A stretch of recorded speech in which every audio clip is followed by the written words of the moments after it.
Ako lang ba? Pero ang saya talaga ng staycation kapag walang itinerary.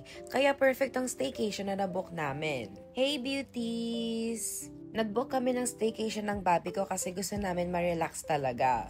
Buti na lang nakita ko tong Fine Suites by CBCL. Dito nga pala yan sa Azure Residences Santorini Tower.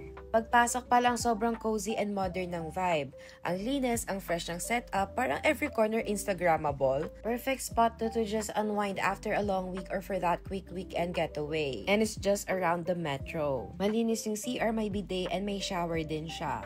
Meron silang smart TV with streaming apps, so kung gusto mo lang mag-chill sa room or have a movie night, pwedeng-pwede. Tignan nyo rin yung dining setup, sobrang cute. Ang ganda, diba? Yung queen bed, grabe, sobrang comfy. Meron nga rin pala silang sofa bed and book, so kung gusto mo magbasa, pwedeng-pwede. Na-enjoy rin namin yung board games and card games. Wait, there's more. Meron pa silang PS5 console and karaoke na pwede mong gamitin.